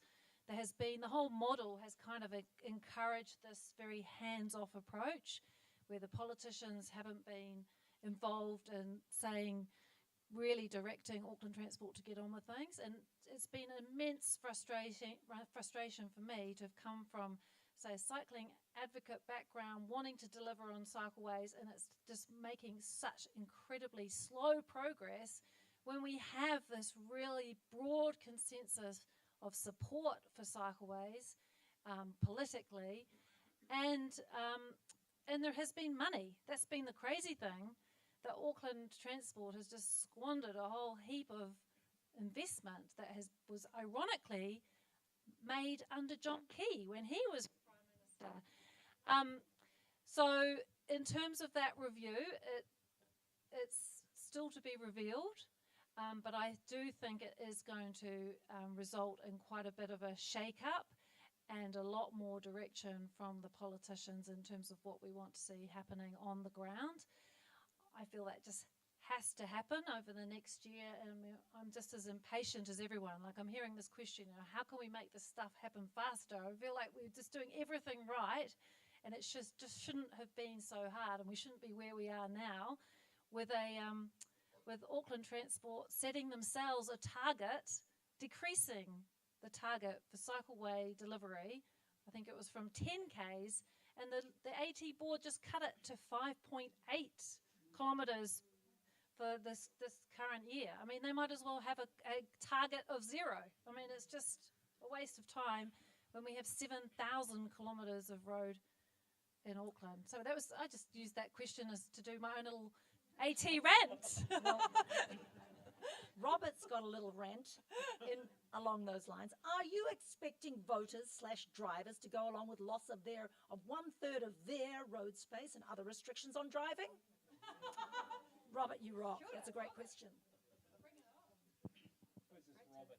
I don't know, maybe he's devil's advocate. Maybe he's, one of us. But fair question. Roads and streets are public realm. They belong to all citizens. They do not belong to one category of citizens. And there is, in fact, no such thing as a motorist. There are only humans. And there's not a cyclist either, especially though you get called that when you're dead, by the way, often in the newspaper.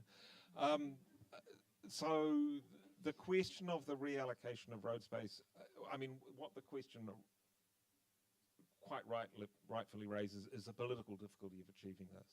But the shortest answer to that simply is, in fact, when you improve the roads for all users, you actually improve the road for people who are using motor vehicles as well.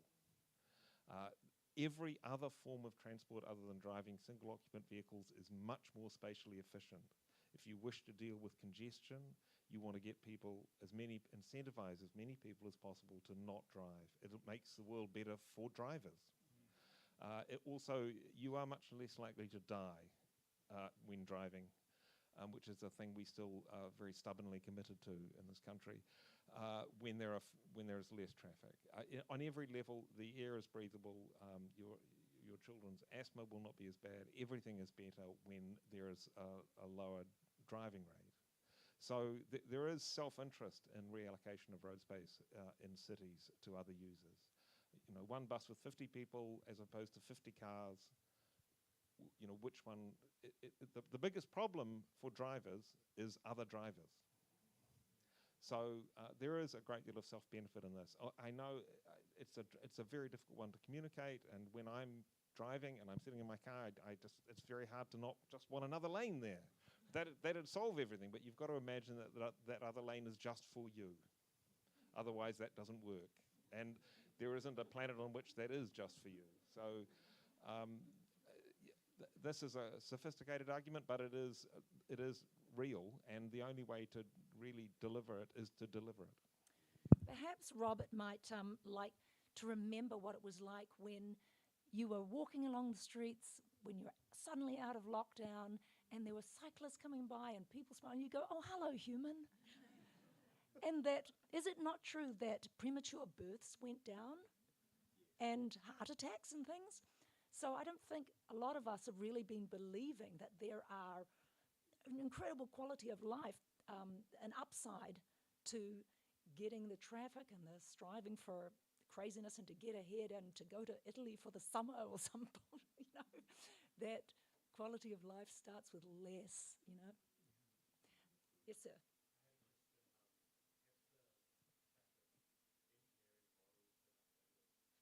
Have the traffic engineering models been updated at Auckland Transport? And if not, why not? And how do we make sure that happens? Computer says no. Yeah, and I'll add to that. I think we need the board and the management team to want to change the models. They need to, changing models is really easy. You just got to want to do it. So to my knowledge, to back up Patrick, I don't think there has been extensive thinking done on climate and the consequences of the transport. If there has been, I haven't seen it, or it's been hidden. It's not hard to do that, though. You just got to want to do it. And that's not yet, that want to do it is not yet evident. Or the empowerment to do it maybe is the other way of looking at it. I mean, the great problem with models is simply that they're obviously only as good as what's input into them. And, they are what they are currently. And they're based on assumptions from the 1960s still, and they're not very flexible. And unfortunately, they spit out numbers, and numbers can be very persuasive in certain rooms, which is really unfortunate, I think. Hello. Yes. Yep. What was the beginning of that question, please? A suggestion, yep.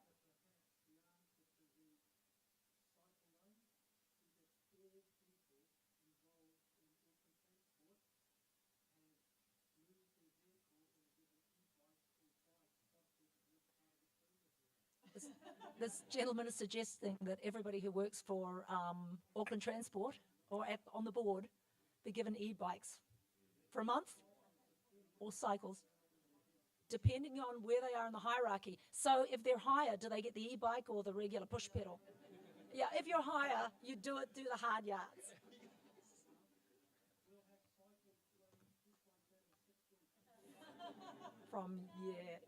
I like that. It's a great suggestion. Okay, how do we make driving less sexy, and how do we persuade blokes or blokettes that driving a double cab black ute is not cool? Some people, I guess some people really enjoy the experience of having a fancy car and sitting in the fancy car stuck in traffic and being exposed to as much congestion as possible. I know that I've been on the receiving end of a lot of abuse from people who sit in these cars as I sort of cycle by, since a lot less room is required for a bike to kind of get past them. I reckon that it ultimately comes down to how you'd like to spend your time. A glorified couch in a metal cage with your own music is one way to spend your time. Getting to where you'd like to go as sort of healthily as possible in a way that looks after your mental and physical well-being, I reckon is the way to go, and that's the core at the core of a lot of messaging that Generation Zero has been putting out over the years. And as the Dutch say, there is no bad weather, only bad clothing. So it's about our mindsets need a little bit of a, we'll tweak them and change happens in an instant. Anyway, yes, sir.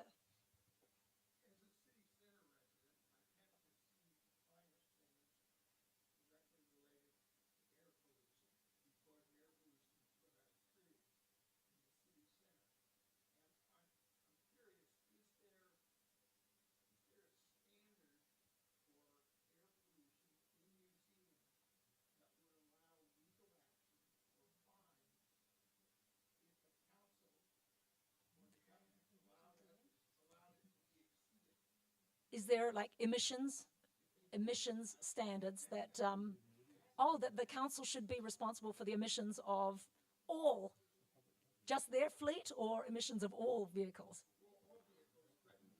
Oh, is there a mechanism to measure that?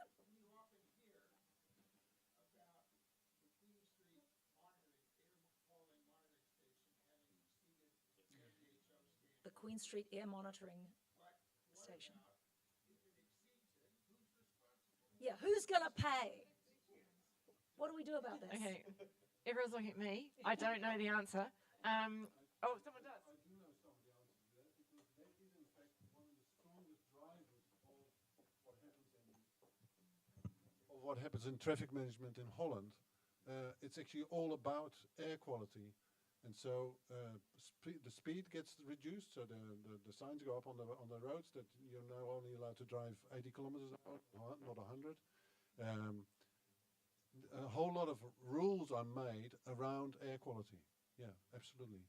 And fine dust, fine material in the air. I can add something to this. Ironically, Auckland Council is really, really good at measuring how bad the air quality is. It's got fantastic information. They can even tell which kind of diesel engine the particulates are going to kill you come from. But then nothing happens. Are there any public health doctors here who might know that? Might be able to shed any light on that? It's a public health question. Are you able to shed any light on that issue? Come on up. Can we get this gentleman a, can we give him a microphone? Yeah. Wait 1 second, let's all hear you.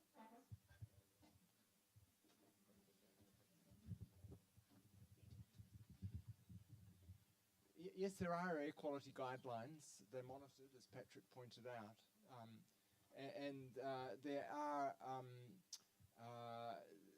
there are consequences if the guidelines are exceeded. They're not particularly harsh. They don't match the response in Holland, which certainly air quality has been a major issue. I think it's one of the buttons or levers that we should work on, because air quality in New Zealand is generally good, but there are some particular parts of the city where air quality is very bad. And we know better than almost anything else in environmental health that diesel particles do you damage. They do children damage. And so I think that adds to a whole fleet of, a whole host of sort of health issues. The other one that nobody's mentioned, but is terribly important, is noise. We've underestimated the consequences of noise. And it was one of the sort of delicious ironies of lockdown, wasn't it? That for the first time people could hear birds singing and people talking. And so I think you put together noise, air quality, the difficulty in getting physical activity, which is the big health issue, and the injury issue, which has already been mentioned. I think it's, here I'm coming to a question for you. If we're talking about other branches of transport, let's say rail transport or aviation, if it was evident that standard operations were killing hundreds and hundreds of people and causing great morbidity, who would be liable for that? Jenny, the word liable was used. Oh boy, I'm actually a commercial lawyer. I just like to say I just dabble in this in my spare time. So in New Zealand, it's a bit complicated because, of course, in New Zealand we have ACC, so you can't actually sue anyone for personal injury. I'm not sure whether you would include sort of chronic respiratory illness as personal injury, but if you're talking about attributing it to an external cause, then I think it probably would fall under ACC, which makes it difficult to sue in New Zealand. But I would have thought there must be, I don't know, again. I can talk a little bit to this. Waka Kotahi, for example, is the rail regulator. So when and if KiwiRail has a crash, we will sue them. However, we don't do that to road users. And I think the simple difference here, and obviously there's the Civil Aviation Authority, is that there's considered to be a significant difference between a system which is managed and has passive passengers as opposed to active users. I'm not saying this makes sense. I'm just saying this, I think, is where we're at. So that because drivers are considered to be primarily the cause rather than necessarily the system of road death and injury, there is not considered to be an institutional fault in road crashes, and only very particular ones are investigated, whereas every rail accident and every air accident is shaken down from the top. So you're absolutely correct to contrast the road transport system with every other system. I'm sure maritime, I don't really know about, I'm sure it's the same. And it is an anomaly, and I don't have any idea enough about law to But I am going to go away and think about this because it's raised some really interesting issues, and I'm sure there must be pathways to accountability. I mean, we've got health and safety and employment legislation, for example. There are duties under the acts I was talking about earlier to provide a safe transport system, and really, I think perhaps just no one's ever really thought through what that means. It's a very interesting situation. There's a thing the advocacy world talks about which is called car blindness, where people collectively look at a problem, a world, a place, and not see the motor vehicle. It in some ways, the whole system of motordom is has so much utility for us individually that we're giving it a free pass for the problems it creates. So it is, I think, a very special and difficult case, and requires a great deal of sophisticated thinking about. How are we going to ensure a just transition to decarbonisation in transport, i.e. where is the plan for transport poverty in South Auckland? Good one. It's an enormous, enormous task to hold all decision makers accountable when it comes to, and Jenny will agree with this, when it comes to climate justice. Applying a climate inequity lens, which is one of the things up here, to every decision that is made here on, from here forward, is the most important thing that can be done when it comes to that, the specific area of South Auckland that was mentioned in the question. South Auckland has a particular, they have the particular scenario of using the most number of cars per household, which are also the oldest car stock, the oldest private motor vehicle stock in the city. And that is something that will need to change very, very quickly to be able to decarbonise transport by 2030. Can I just add, in terms of Auckland's climate plan, at the moment it's not in a very readable form because it's just on the agenda of the Environment and Climate Change Committee from the 16th of July. So it's there online. It is going to be digital in a couple of months.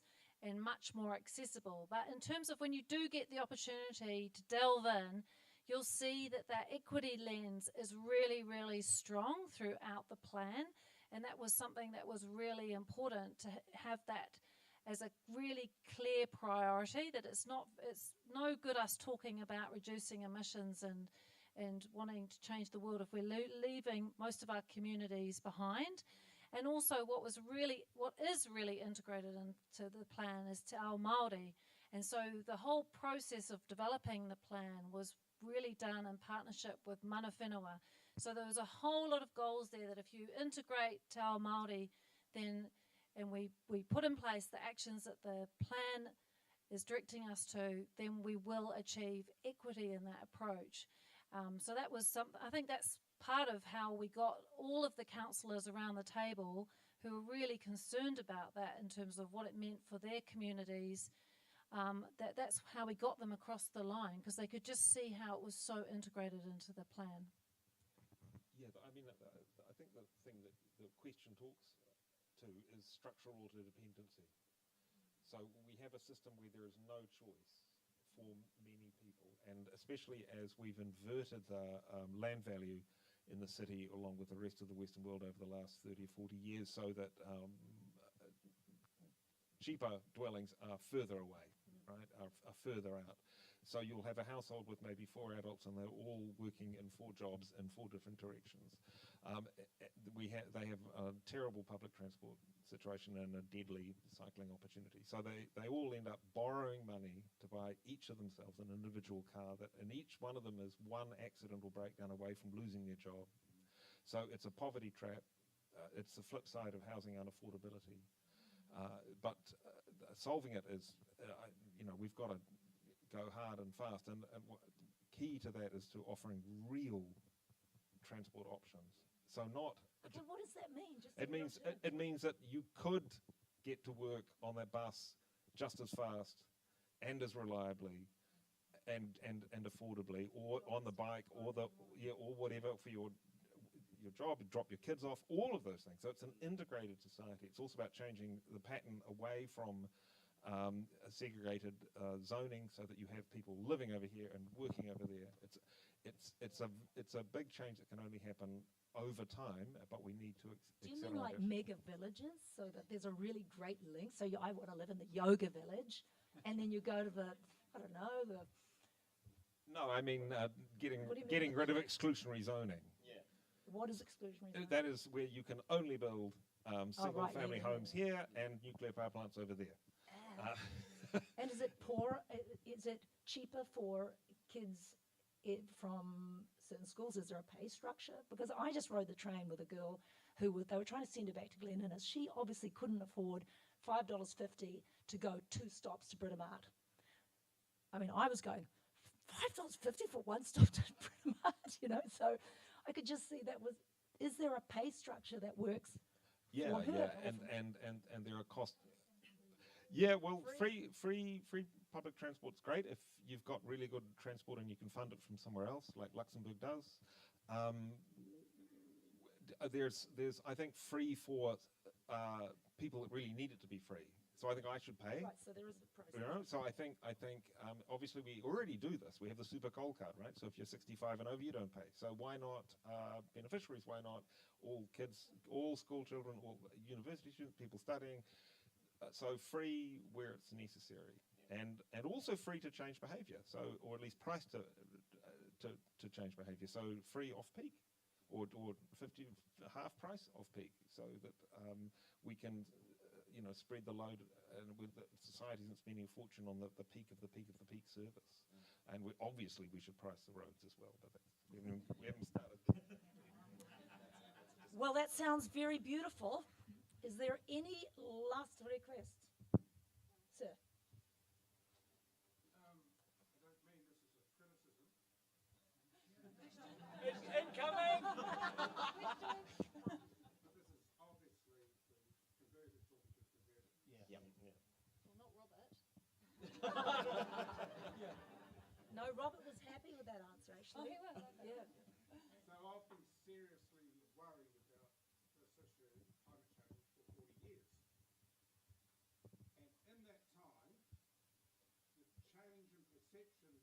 people I mix, the ordinary people, it's been minuscule.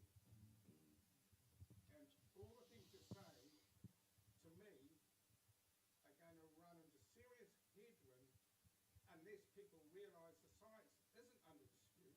Because an amazing number of people think it's under dispute. And I don't see, will there just be this enormous headwind until some reality about climate change gets out into the ordinary public domain? It's really, so I'll provide, I think it's lots of really, really good points there. So we ran a survey of climate sentiment. We brought research from George Mason and Yale universities down to New Zealand to understand where New Zealanders were at. About 85-ish% of New Zealanders believe that climate change is real. About 2/3 of them thinks that the science is settled, but that means about 1/3 thinks there's quite a lot of debate out there. What also came out of that research is that those that care deeply about climate change, when asked 2 questions, how often do you discuss climate change? And people like me is always, and probably many here.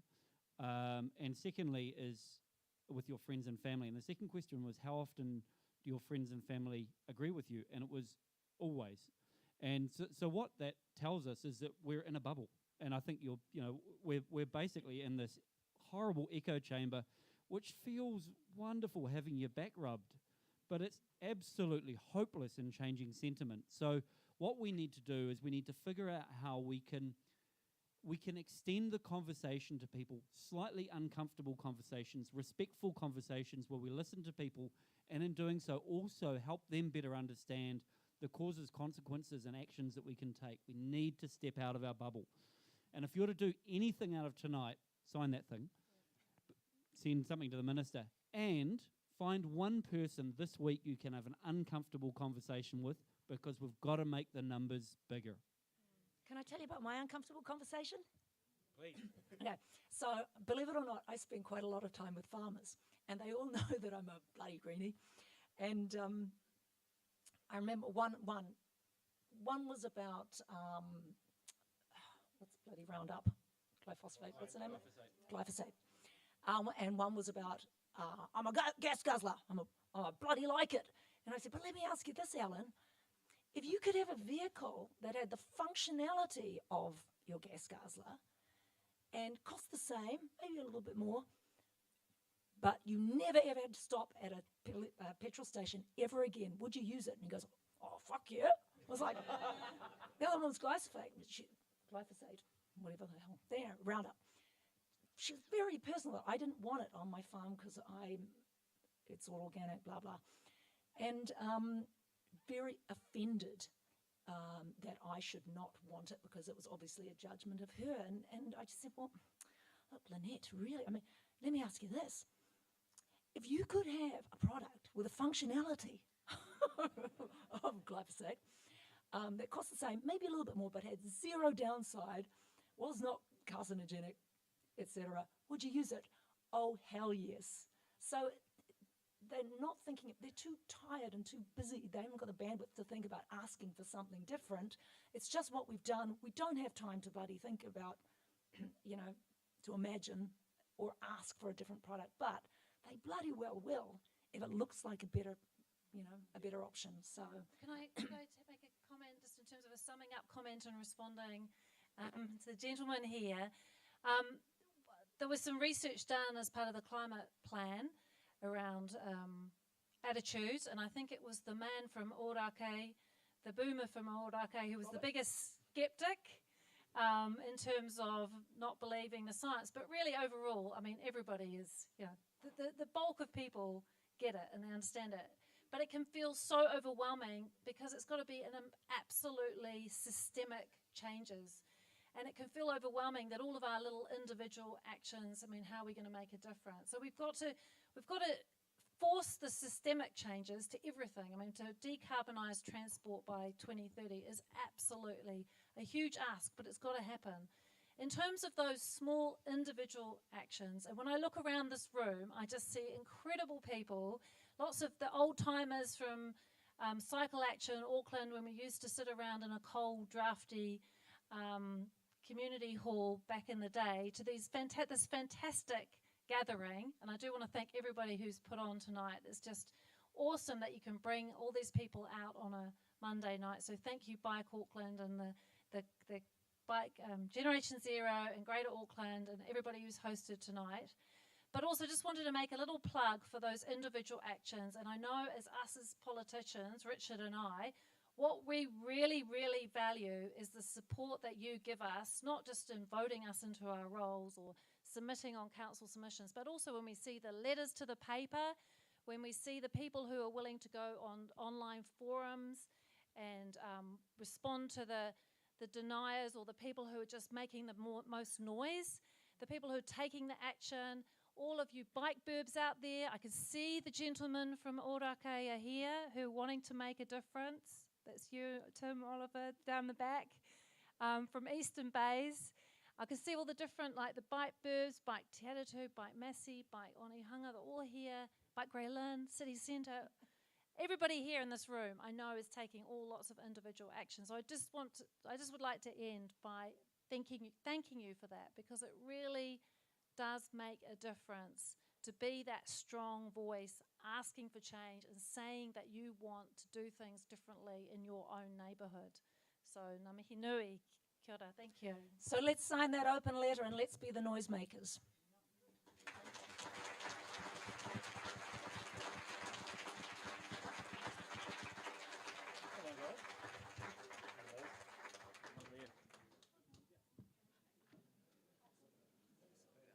Is the bar still open?